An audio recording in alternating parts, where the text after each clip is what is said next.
Des moments avec Dieu avaient un temps de réflexion pour chaque jour. 16 juillet. L'essence de la foi. Nos pères ont adoré sur cette montagne, et vous dites, vous, que le lieu où il faut adorer est à Jérusalem. Femme, lui dit Jésus, crois-moi, l'heure vient où ce ne sera ni sur cette montagne ni à Jérusalem que vous adorerez le Père. Mais l'heure vient, et elle est déjà venue, où les vrais adorateurs adoreront le Père en esprit et en vérité, car ce sont là les adorateurs que le Père demande. Dieu est esprit, et il faut que ceux qui l'adorent l'adorent en esprit et en vérité. Jean 4, 20, 21, 23 et 24. Les rivalités entre juifs et samaritains ne se limitaient pas à des questions raciales, mais transcendaient également les questions de religion, il y a quelques siècles.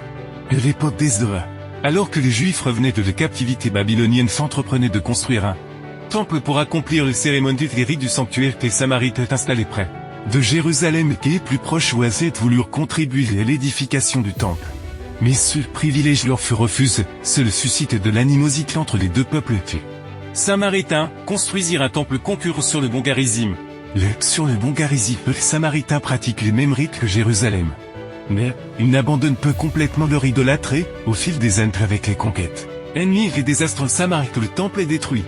Mais les montagnes restent un lieu saint, où l'on se rend pour adorer Dieu, l'inimitié s'est accrue. Sur les questions de religion et de lieu de culte, les Samaritains disent qu'ils doivent adorer sur le mont Garizim. Et les Juifs répondent que Jérusalem est la maison de Dieu.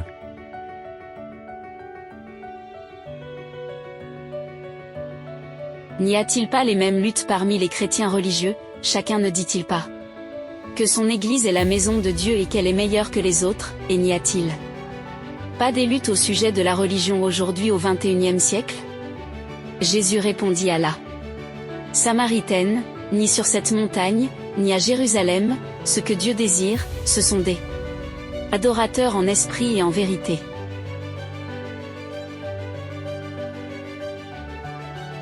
Ce n'est pas Dieu, mais les hommes qui ont créé des frontières entre les religions, chacun cherchons ce qui lui convient le mieux.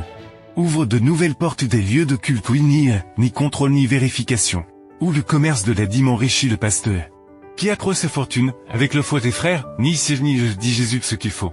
C'est adorer en esprit que vérité, ce que cela veut dire?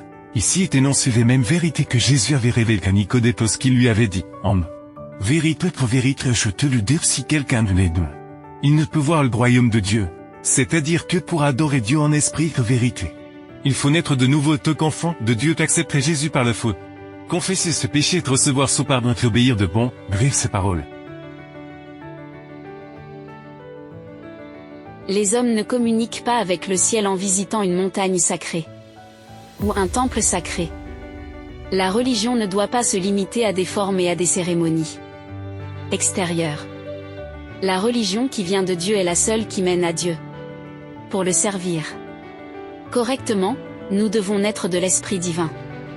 Cela purifiera le cœur et renouvellera l'esprit, nous donnant une nouvelle capacité à reconnaître et à aimer Dieu. Les véritables adorations elles résultent de l'action du Saint-Esprit. Lorsque des prières sincères sont faites et qu'il y a une louange de l'âme, il y aura un esprit d'humilité devant le Seigneur. C'est l'essence même de la foi chrétienne. Et Dieu recherche de tels adorateurs, ce n'est pas l'Église. C'est vous, comment désirez-vous servir Dieu? Amen. Merci pour écouter cet audio. Nous vous invitons à partager avec votre. Contactez et visitez le site web. biblewell.com